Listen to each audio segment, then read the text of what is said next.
Hey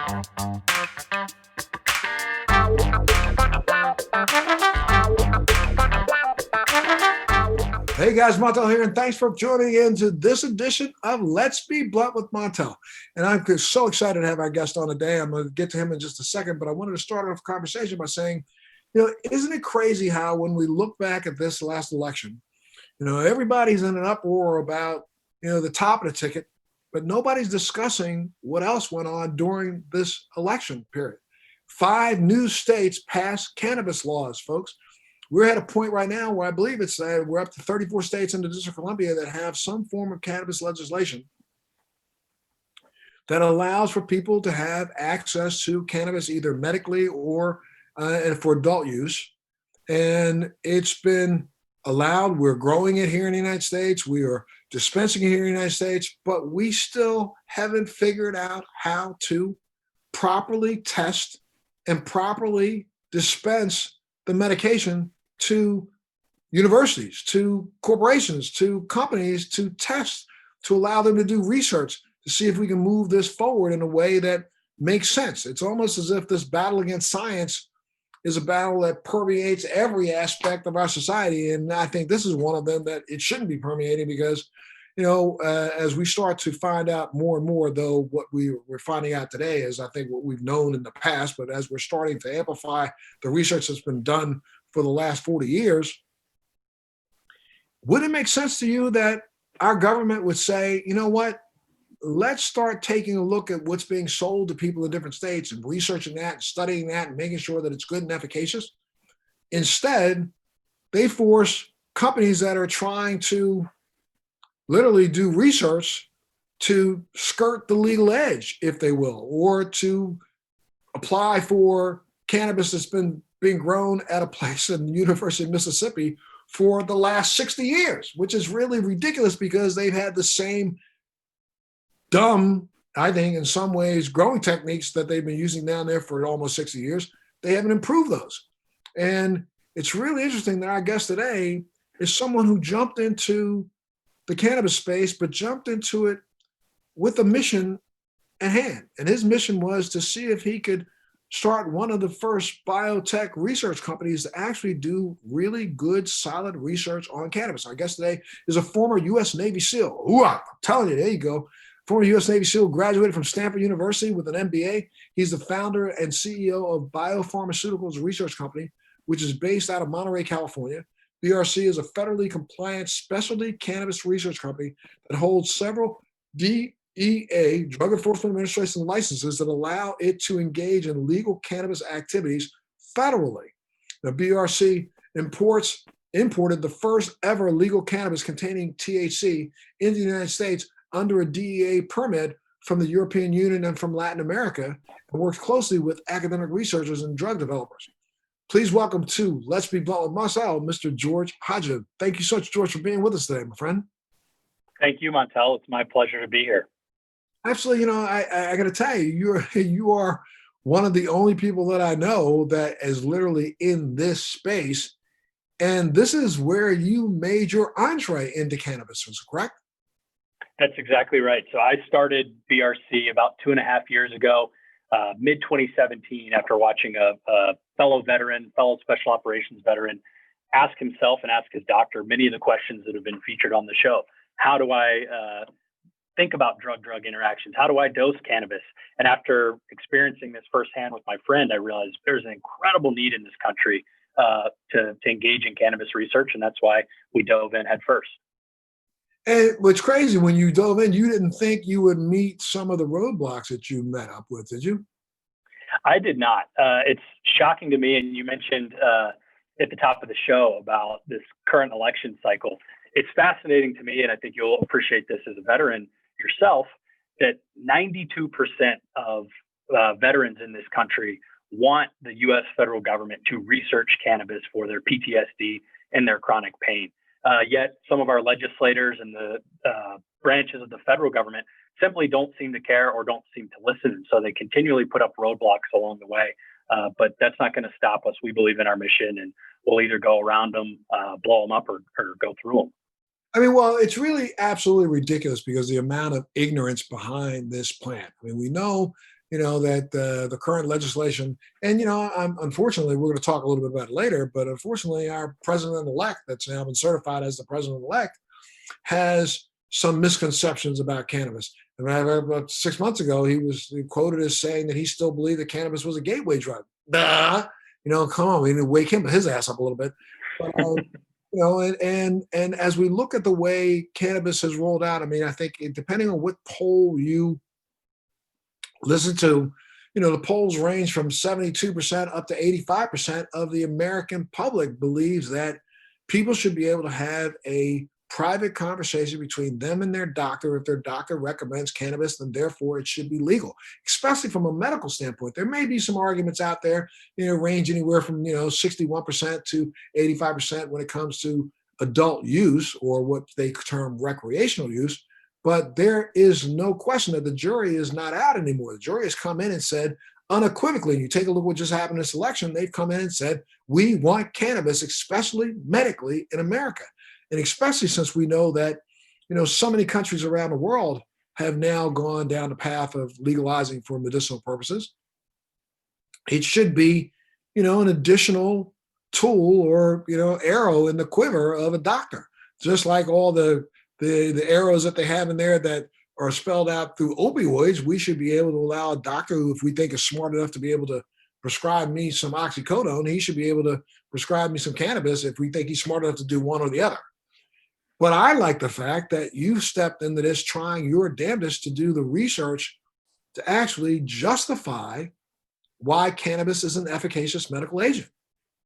I appreciate that. And to your point on, shouldn't a doctor be able to at least engage in an adult conversation between an individual patient and their cannabis use? It is shocking to me that that same doctor in that breath, in the same breath where he's talking to you about opioid use, said, hey, look, I'm concerned about the long-term effects of cannabis use, so I don't want to talk about it, but I'd love to prescribe you some opioids or benzos. It just does not make sense. Yeah, it's absolutely ridiculous. I mean, I won't belabor it, but I went through a very serious illness with my child, who suffered from a form of cancer that, I sat in the room and my child was in her mid-20s. So I'm the adult in the room with an adult, who, in the conversation between her and her doctor. But, her doctor ended up talking to her about some of the medications that he was going to prescribe for her during her treatment protocol. And I was sitting in the room listening to this dude saying, well, I know this one's going to make your hair fall off, and it may burn your skin off, and it may burn the lining of your esophagus, and you're basically going to be burned from the inside out. And I was like, dude, I should smack you upside your head. And he said, excuse me, Mr. Williams, I mean, this is between me and your daughter. She's the one who gets to make this decision. And I'm like, yeah, but okay, so what if I decide to suggest to her some cannabis? Now all of a sudden he's got to be part of the conversation. And everybody else decides to step into a conversation that's none of your business. You know what I mean? Mm-hmm. And so let's go way back for a second. You're a Navy SEAL, my friend. I mean, and just like myself, you spent time in the military. I know you were tested along the way, verifying that you were completely drug-free. And I guess you guys probably got hit, every time you either deployed or came home. I understand compassion and empathy for your friend, but what made that empathy turn into, advocacy? For me, sitting in, as you may know, or some of the listeners might know, navigating the VA, the Veterans Affairs Hospital system in the United States, is really challenging. So I got involved in the healthcare of this friend of mine, this teammate that needed help. He needed a hand. And watching what he went through from a personal level with respect to PTSD, falling victim to opioids, not being able to focus, which obviously has incredible negative implications for home life and spouse life. It just turned into this self-fulfilling downward spiral. And as I came to watch my friend go through this, and he said to his doctor, as I'm sitting there taking notes in the back, he says, Doc, he's an East Coast guy, he's a Naval Academy guy. He says, I'm going to try this medical marijuana thing. And my head kind of poked up. That's not what I expected from a buddy of mine. And the doctor said, well, look, son, at the end of the day, it's not going to kill you, but I have no way to tell you how to use it effectively from a clinical perspective. And this is in California, 2017. And so I'm sitting there watching this, experiencing this, thinking, all right, I've served my country. That was everything in the SEAL team is all about your teammates and looking out for your buddy, and you have their back. And here's my friend that needs help. and a doctor's telling him he can't help him because there's no research. And frankly, that just pissed me off. And I thought, this isn't right. You can get cannabis delivered in San Francisco to your house in 7 minutes through an app called Ease. Jeff Sessions says it's worse than heroin. And meanwhile, this doctor's telling me nobody's researching it. Give me a break. Someone has to do this. So that's why I decided to jump right in. And you must have realized when you jumped in that, contrary to even what Jeff Sessions says and everybody else has said, there's been research done on cannabis over the last 30, 40 years, a majority of which funded by the U.S. government overseas, that has validated unequivocally the efficaciousness of cannabis as a medicinal agent.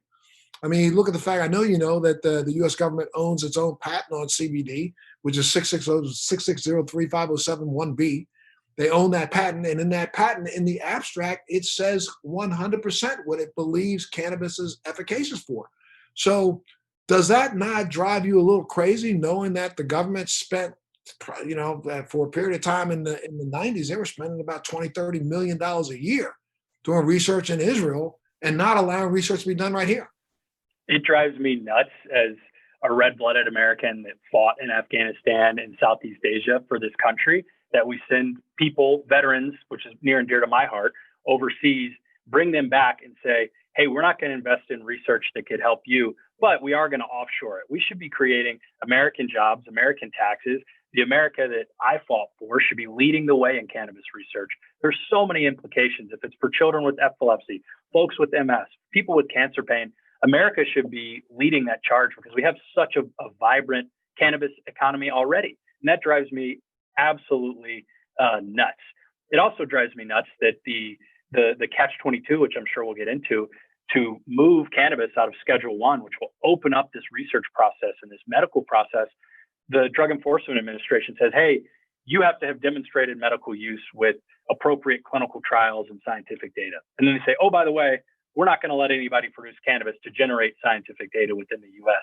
That drives me absolutely up the wall. Yeah, and I think that I'm jury within my brain. I got brain cells that are fighting with each other every day about this. Whether or not this should be shifted from Schedule 1 to Schedule 2, or maybe it should come off the schedule completely. This is a drug that's been around for well over 2,500 years, documented for over 2,500 years. This is something that has been utilized by our own government since the existence of America. I mean, if we go back and do a little research, people would understand is that, hemp and cannabis was, utilized, was probably one of the plants that actually helped build America. The entire, Revolutionary Army was clothed in hemp fibers. Every sail, every rope that was used by the U.S. Navy was made of hemp fiber. All of our forefathers grew hemp, and some of that hemp was higher than 0.03% THC. And some of our forefathers are known very well for having smoked and consumed cannabis. Benjamin Franklin, they did a test on his pipe that was in the Smithsonian Institute for 20 years and realized that pipe contained hemp. They called it hemp, it was cannabis. And, Benjamin was sitting around going, what's up? So, I mean, if it was good enough for our forefathers, why can't it be good enough for the least of us that have done the most for us to protect this democracy? I mean, I'm with you. I know what seems, again, one of these contradictory, hypocritical things. The government can say, well, if you are a veteran living in a state with a medical marijuana program and you have a doctor that wrote you a recommendation, you can utilize it there and we won't hold it against you. But if you're in a state that doesn't have one, we'll hold it against. This is so stupid. It's so stupid. And with all the problems we have going on around the world or the country today, in the country today, is this really the hill people want to die on? I mean, the fact that when I started this and started to explain to family and friends what we were doing, they would say, wait a minute, you got to be kidding me. What do you mean you're not really researching cannabis? So I thought it was legal. What do you mean the federal government's not getting behind this? And I think when people hear that 200, as you alluded to, around 200 million American consumers can access cannabis from a state dispensary, unless they're a doctor or a scientist or a biotech drug developer, because they're regulated by federal law. And federal law hasn't changed since 1961 on cannabis.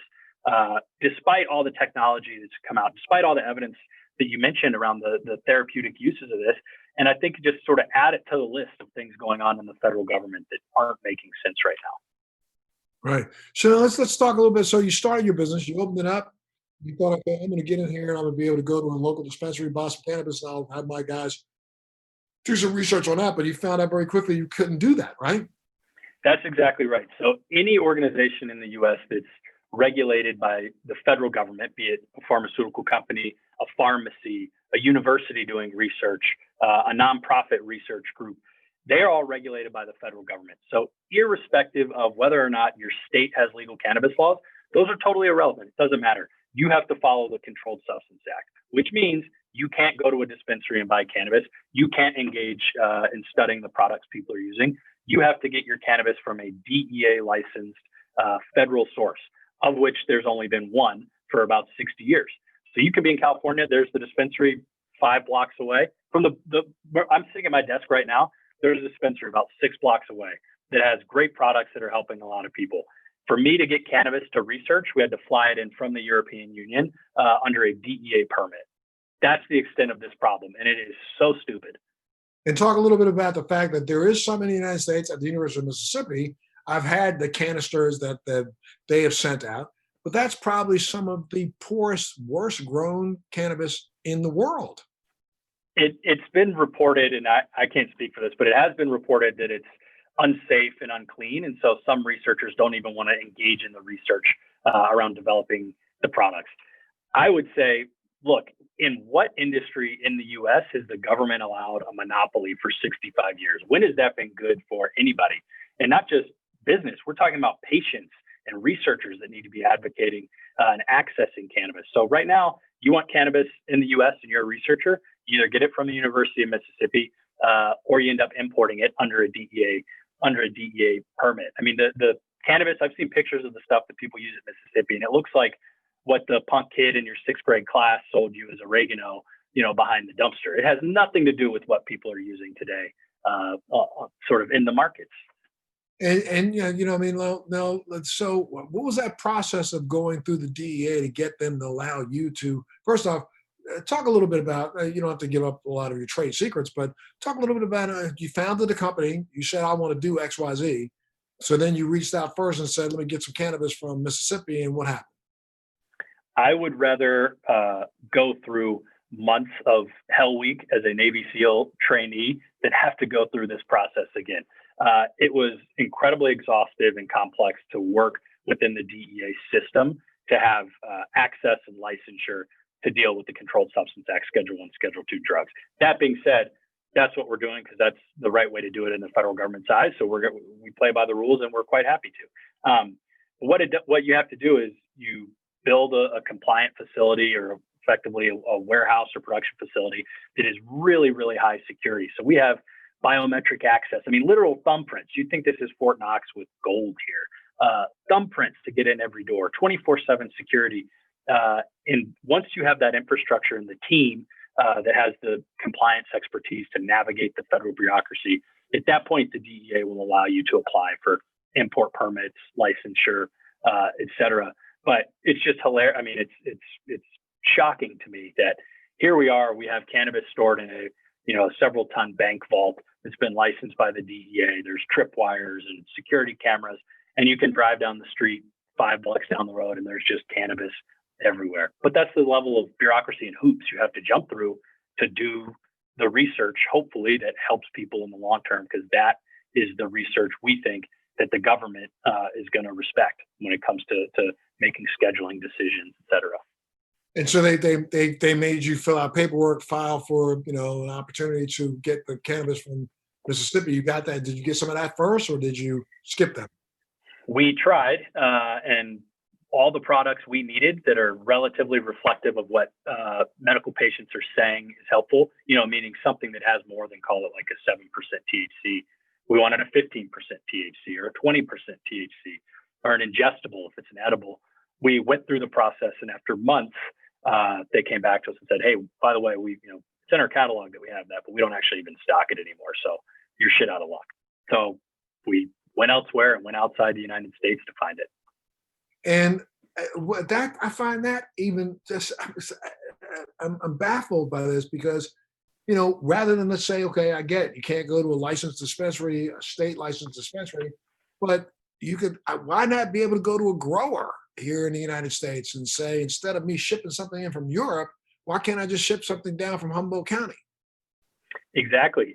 So the growers in Humboldt County are considered outside the federal system. So while the feds aren't necessarily going to bust them because they're licensed by the state, presumably, they just don't even recognize them. If I said to our DEA folks, hey, we're going to go get some cannabis from a state licensed grower in Humboldt County, would not compute.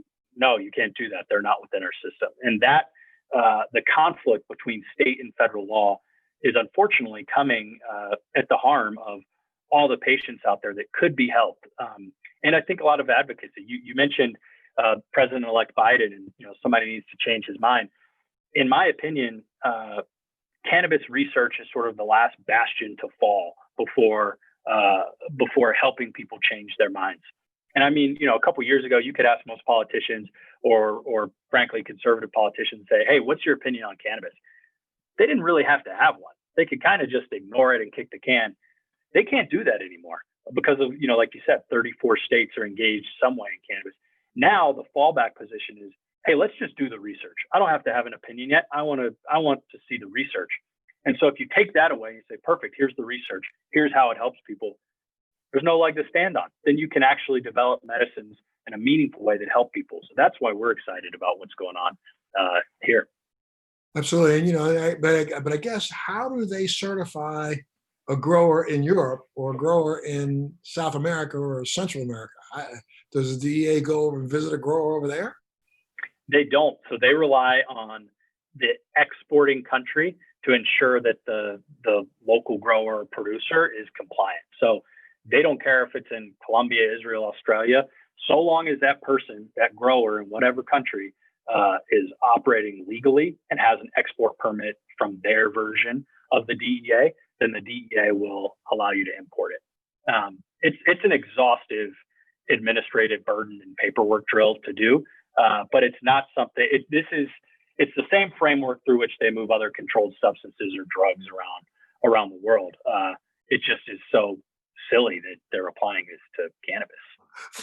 Big flash for all of you who have been listening. I know you don't get to see this, but for those of you who are viewing, guess what? We recorded this podcast a few weeks ago, and then since that recording, an amazing update happened. So I had to get George to come back to give the update live right in the middle of the show, and then we'll continue with the show. So again, George Hodgin, thank you so much for being here, sir.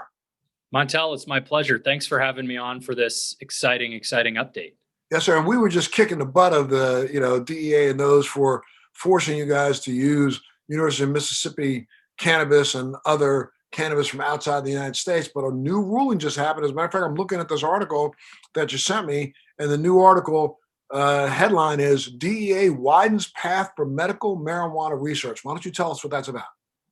That's right, Montel. In mid-December, finally, after a long-awaited period, about 4 years actually, the Drug Enforcement Administration opened up the path to produce federally legal cannabis for medical research in the United States. So I think the ether, or maybe the DEA even, was listening to us decry their actions. Hopefully they weren't listening to us, but decry their actions, and the universe responded. And this is, in my opinion, a monumental breakthrough for patients and researchers around the world.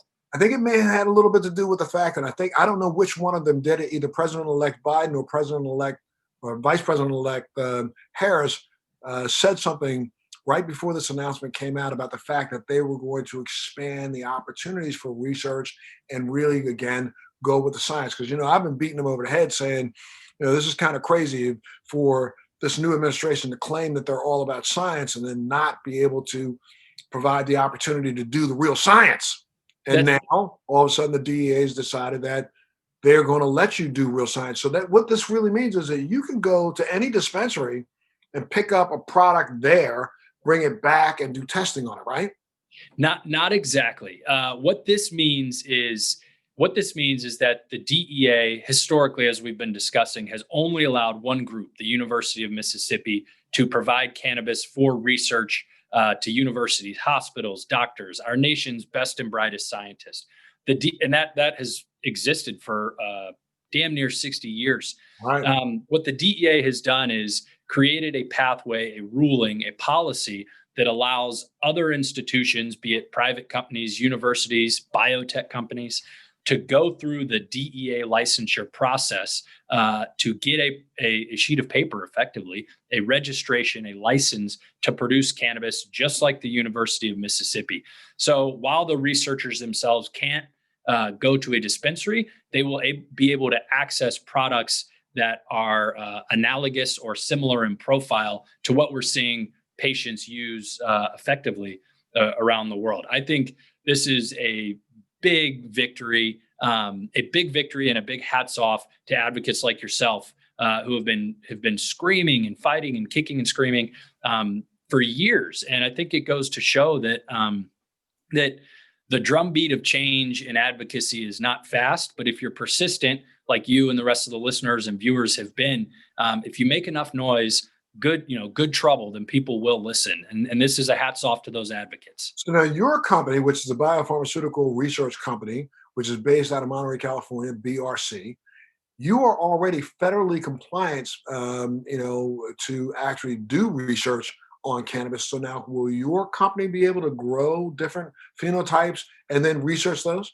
That's exactly right. So we believe that in very short order, we'll get that permit, that license I was describing, to not only produce cannabis products for ourselves, for our own research, but to distribute them to other researchers around the country. For example, if there's a researcher at XYZ University and perhaps they don't want to produce their own medicines, they're a specialist in epilepsy or MS.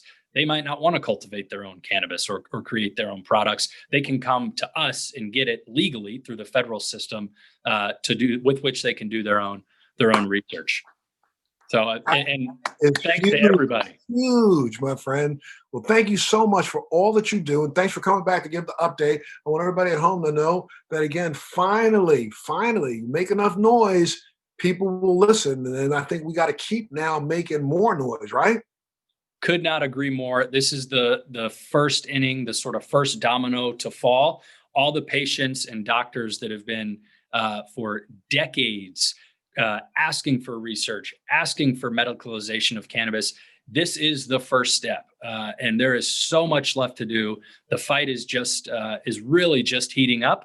But now, no longer can a legislator or a policymaker say, "Hey, I'm stiff arming the cannabis world because I want to see the research." Guess what? Now we're going to show you the research. And I also believe, Montel, that this is monumental and groundbreaking for an additional reason. And that is, I personally think that this is the key piece that allows cannabis to potentially, down the road, break out of that Schedule I catch-22.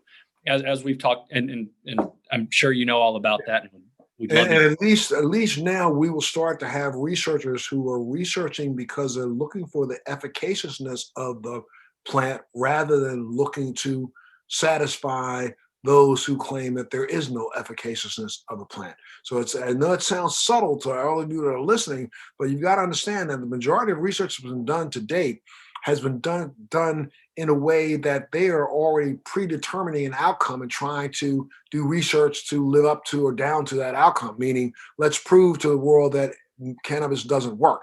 Now we have cannabis that we can say, we want to take a look at it and see if it does work.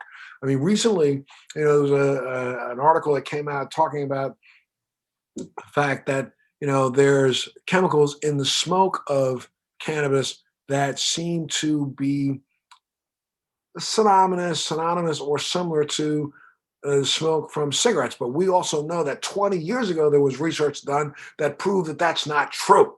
So now we can finally have the truth be told. Wow, I'm so excited about this. Yeah, I can't control myself. It's one of those instances where you go, all right, people have been fighting this for so long and there's so much left to do. But in my opinion, myself and the rest of the cannabis advocacy groups and organizations in the cannabis industry really need to pat themselves on the back and enjoy the small victories, because if you can't enjoy the path, then it's a long road to haul. And if you've been fighting for cannabis advocacy for so long, and so many people have, you get knocked down so often. And lives are on the line here. And this is one of those small victories you have to celebrate and recognize the wins and the monumental moments along the way. And I think we'll look back historically and say, this really was a great win for advocates and cannabis folks alike. So thank you to all the folks out there who keep fighting. And thank you so much, George, for what you guys are doing. And now make sure you go back to listen to the rest of the podcast. Like I said, flash, this is breaking news. So I want to make sure we inserted it right here where it fit. And so thank you so much, George, for coming back to update us and going back to listen to the rest of this podcast with George Hodgin. And now, so you've gotten in some cannabis from outside of the country. And what kind of research are you embarking on right now with it? So what we're doing now is preclinical basic science to understand exactly how the chemistry and biology of the cannabis plant works and different varietals and strains, genotypes, how they affect phenotype expression. In other words, you might have this varietal that's OG Kush or pick a varietal. What actually are the chemicals that support that? What's the genotype of or the chemicals that are derived from the genotype that supports that? So a lot of the basic science that you would see having been done with strawberries or apples or any other plant that you can create a medicine out of, a lot of that basic science just hasn't been done because researchers haven't had access to cannabis. So it's pretty foundational stuff just in terms of understanding the plant right now. The goal is to move that understanding that we get from the plant, move that into the clinic, meaning working with doctors and drug developers and partners to see exactly how this helps people with certain types of indications, how it helps people with cancer, how it helps people with PTSD. That's the long-term goal. That's where we're going. But we need this final permit from the DEA to be able to do it. And I'm not second guessing you, but some of that research I know for a fact was already done. 2010, I was sitting in Dr. Meshulam's laboratory in Israel and literally sat down and spoke to him, though he wasn't talking, out loud about the endocannabinoid system. He had already discovered that and knew that it existed and recognized, some of the components of the cannabinoids that had been identified at that point in time. I think maybe it was 67, 68 had been identified. Now we know there's well over 166. Some of this research that you're saying has already been done, but now you have to do it again just to satisfy the basic requirement for the DEA? Some of it we have to do again. Others, we think some of the science you're alluding to has just kind of scratched the surface. I mean, in 10 years, the number of cannabinoids that are known has doubled. What else don't we know? How do terpenes play a part in the entourage effect? So we just think that we're really at the first or second inning of understanding the basic chemistry and basic biology. So we're leveraging a lot of the stuff that's already been published overseas, or frankly from some U.S. researchers using the Mississippi products. But it's definitely early days, and there is a lot of repetition that goes on, just because most of the stuff, unfortunately, hasn't been done in the U.S. Well, look, George, I got to do something. I got to take a little break for a second just to pay some bills, and I want to come back and talk a little bit more about what you think. How I'm sitting here as I'm listening to you, I'm thinking, man, you and I need to go sit down in Biden's office and say, dude, listen to me for a second. But and it may take a Navy SEAL and a former intelligence officer to do this, to get them to actually stop for a second and wake up. But let me take a little break, pay some bills, come back, and we'll finish the conversation. Okay? Sounds good. Thank you. Sure. Okay. You've been listening to Let's Be Blunt with Montel. Our guest today is Mr. George Hodgin, who is the founder of Biopharmaceutical Research Company, which is based out of Monterey, California, which is a company that is federally compliant cannabis research company that holds several DEA, Drug Enforcement Administration licenses that allow it to engage in legal cannabis activities federally. We'll take a little break. We'll be back right after this. Welcome back to Let's Be Blunt with Montel. Our guest today is a former Navy SEAL who graduated from Stanford University with an MBA. He's the founder and CEO of the Biopharmaceutical Corporation, or Biopharmaceutical Research Corporation, BRC, which is based out of Monterey, California. BRC is a federally compliant specialty cannabis research company that holds several DEA, Drug Enforcement Administration licenses that allow it to engage in legal cannabis activities federally. It even gives him the opportunity to be one of the first, or he is the first, to ever legally, import cannabis containing THC from outside of the United States into the United States for research. Thank you so much, Mr. George Hodgin, for being a part of the show today, sir. Thank you very much, Montel. It's my pleasure to be with you. There's been several researchers out here and doctors out here. Like one is the Dr. Bonnie Goldstein, who just wrote. I don't know if you've seen this book here. I have. I've been promoting this book recently. It's a book called Cannabis Is Medicine by Bonnie Goldstein, who's an MD. She was specialized in pediatric medicine. Um, she's written a pretty extensive book, and when you go back to her bibliography page when I was talking about, in her index, I mean, she's got research from thousands of published, peer-reviewed, published documents talking about some of the research that's been done, beforehand. So the information is out there if people wanted to get it. How do we move this forward way quicker than the way the DEA is dragging its feet right now?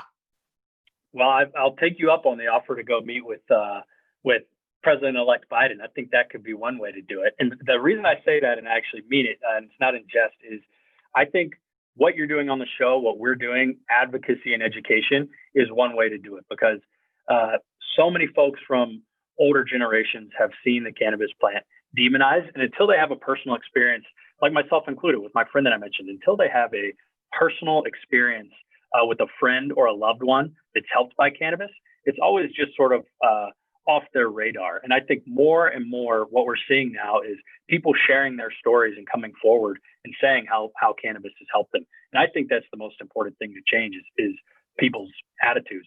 From a drug policy perspective, the one thing that needs to change immediately is that the DEA, the Drug Enforcement Administration, needs to make good on its 4-year-old promise to license more companies to produce cannabis than just the University of Mississippi.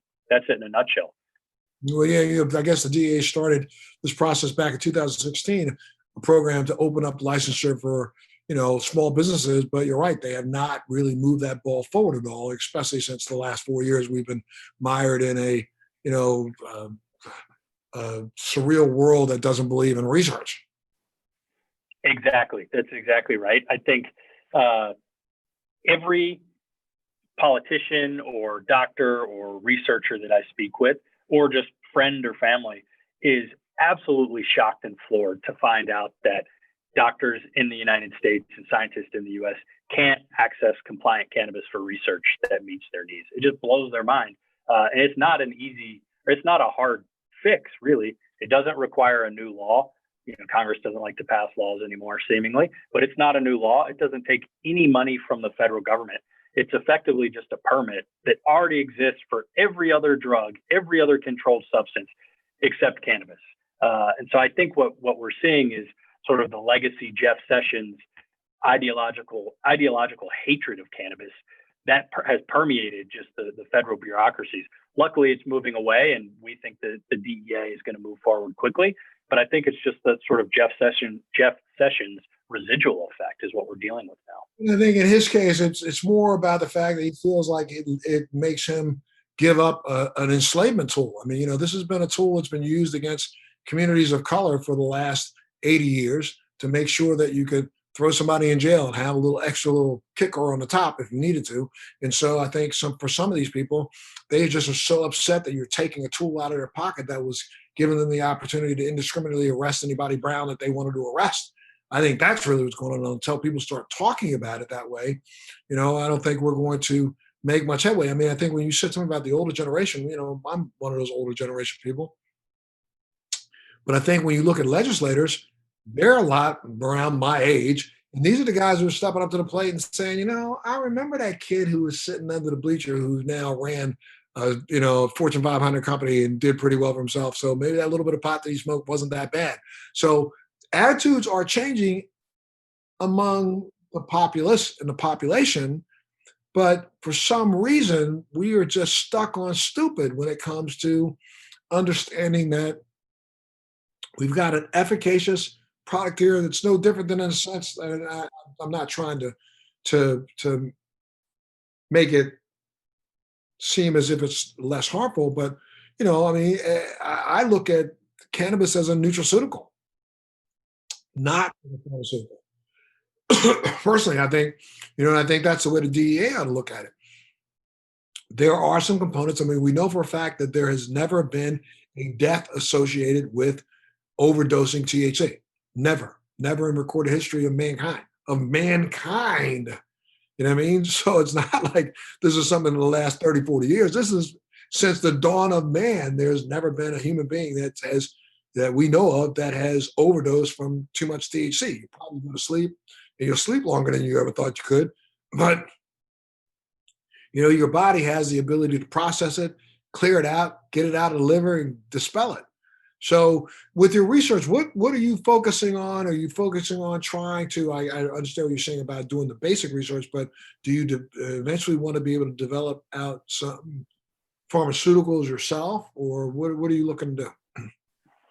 Absolutely. So what we're targeting initially is veterans with PTSD. We're partnered with several researchers at academic institutions around the country that are saying, my God, we have to study this. It looks like veterans with PTSD and chronic pain would really benefit from cannabis, but we can't get our hands on it to study. So those are the people we're setting up to serve, is to provide them cannabis drugs and study material so that they can go in, do FDA approved clinical trial work through their universities to demonstrate that with a particular dosage of cannabis delivered in a particular form, you can treat and make claims on a particular indication.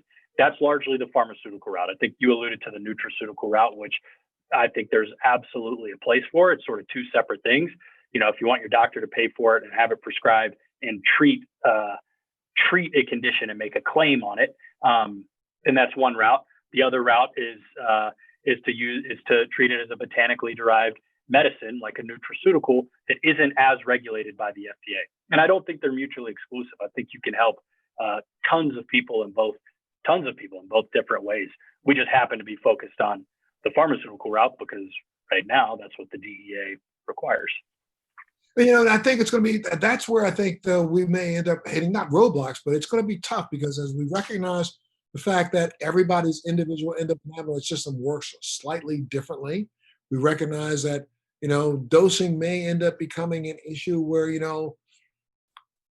for the individual based on body weight, based on, metabolism, based on what you've digested earlier, if in fact it's a digestible, we may find out that people respond differently. We may get a framework, I think, to be able to understand the levels of, individual cannabinoid components that you might want to have in percentages and looking at it from an entourage effect. But I think that it's going to be quite a while before science, or it's going to be quite a while and quite a lot of people before you can literally effectively kind of choose a dose that may work better for that person over that person. Because, again, each individual responds to, their endocannabinoid system, and the way you produce anandamide inside your own body will basically tailor the way you respond to the external cannabinoids, I think. I mean, this is just me thinking off the top of my head after all the reading that I've been doing, but it's been kind of tough for, even in the world where we recognize that cannabinoids do work for folks and some children who have epilepsy. Everybody's jumped on this big CBD craze, but now we have some science and doctors who are recognizing, hey, it's not just the CBD that's been helping some of these children that have epilepsy, it's the THC. And oh, by the way, it's not just the THC, it's a THCA. And oh, by the way, it's the CBDV. And oh, by the way, it's the, the terpenes. So it's going to take us a while to get down this path, I think. So are you investigating each one of those things, breaking it all out? I very much agree with what you just said in terms of how sort of early days the science is. And to your original question, sort of where do we see this going? Frankly, we're pretty agnostic. We're focused on veterans with PTSD. We think about the chronic pain, but there is so much to be done to understand the cannabis plant and how it works for all sorts of different people. So what we are doing in our model is to partner with research institutions, supply them with the cannabis, supply them with the drug materials so that they can answer a lot of the questions that you just posed. How does this? Is it just CBD helping kids with epilepsy? Is it the THCA? Who knows? But there's so many experts in the U.S. On effectively every type of sickness or illness But until they have a way to access cannabis that's really well characterized and really understood and is legal under the federal regime, they're all going to be sort of sitting out watching in the cold, relying on countries around the world doing this research, or it's just going to be sort of experimenting, observational experimenting, like you just described. I think to myself every day, how many people could be helped if every university in the United States could be focused on cannabis research, but they can't right now, unfortunately.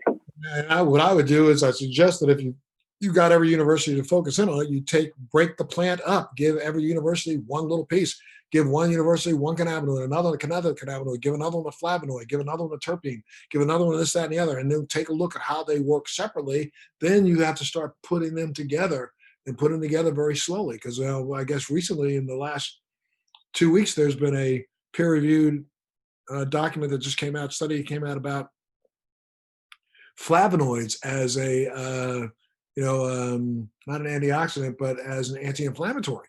And they've noticed anti-inflammatory response in flavonoids is in some ways can be 30 to 40 times higher than what we see in aspirin.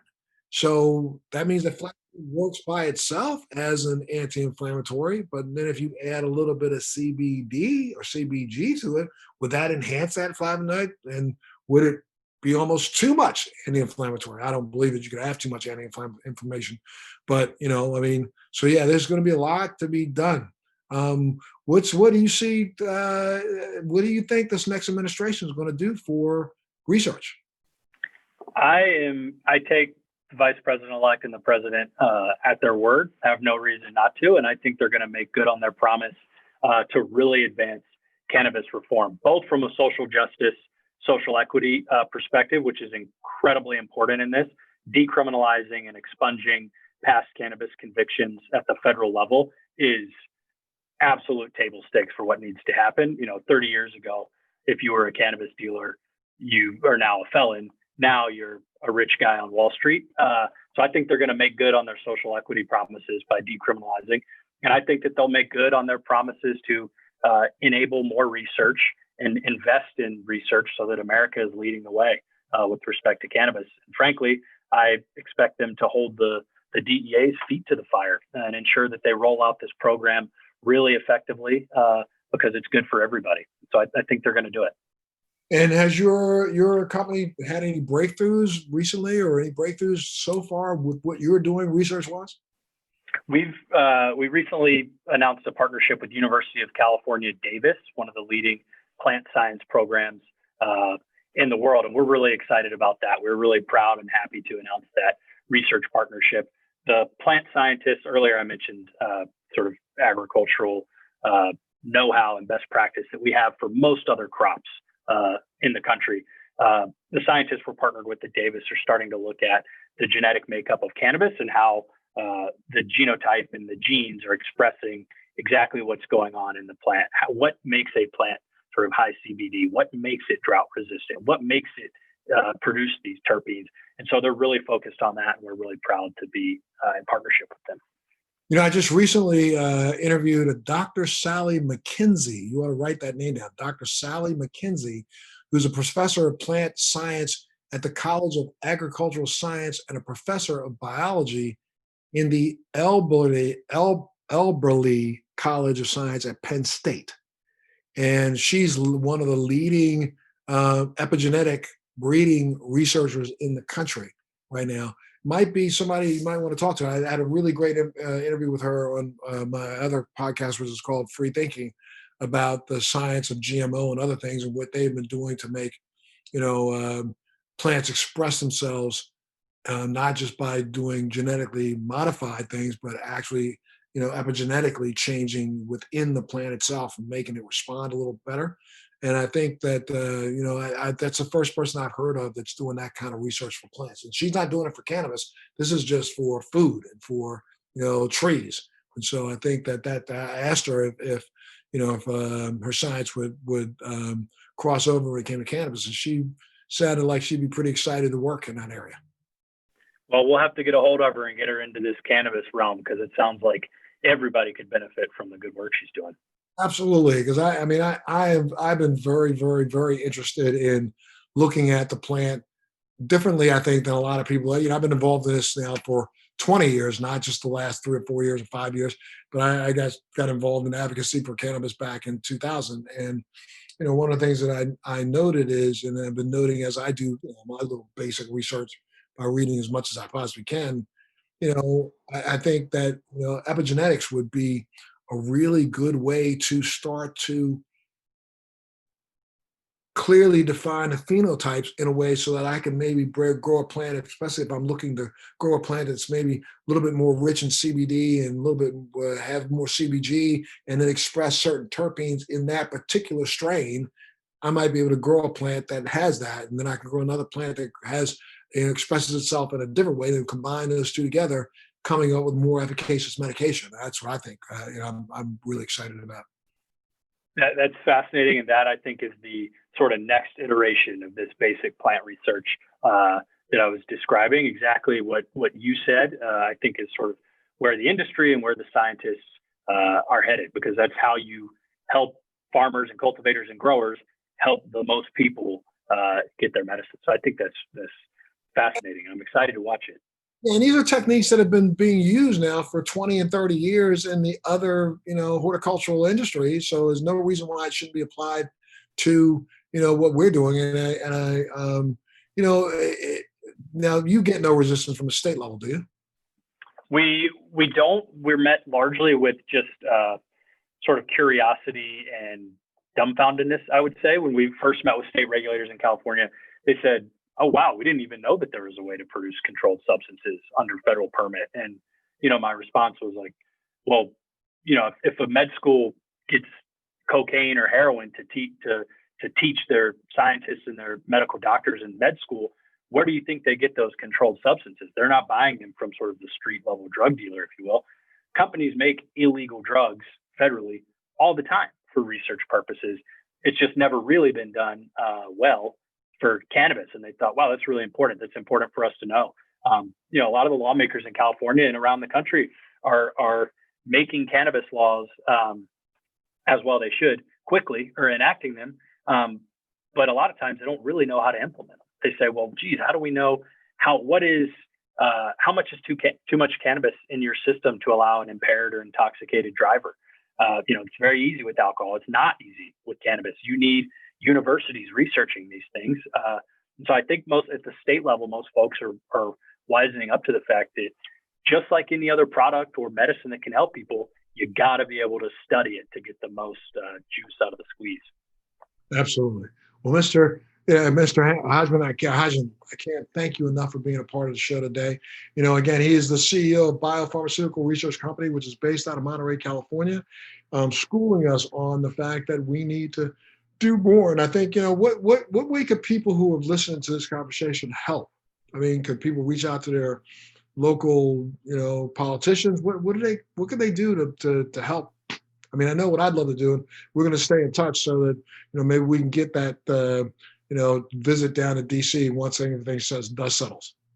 A couple of Navy guys go and talk some sense into the administration. I like it already. What I would ask people to do is do two things.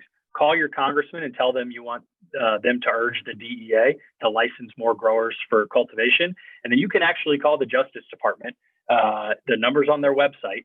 Call the DOJ at the federal level and tell them that you want the DEA to issue more marijuana research licenses. Those are the two asks I'd have of everybody out there if you care about cannabis research.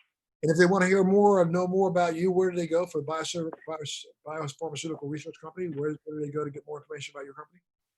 I'd ask them to visit our website, which is www.biopharmaresearchco.com, www.biopharmaresearchco.com. Absolutely. Well, I want everybody to do that, reach out, and I'm so happy and so proud of the fact that you are on. Thanks so much, sir. It's going to take, like I think you said, it's going to take a Navy SEAL to beat that front door down to get people to stop and pay attention. So thank you so much for what you're doing, sir. Well, thank you very much, Montel. My pleasure. So you always got a home here. If you want to come back on and talk about some of the research and some of your breakthroughs, bring it to us. We'd love to hear from you, okay? And I'm going to make sure you tune in and catch us for the next Let's Be Blunt with Montel. Thanks for joining me on Let's Be Blunt with Montel. Please make sure you're subscribed and hit the bell to be notified when new episodes post each week. We'd love to hear your feedback also, so please send us your comments.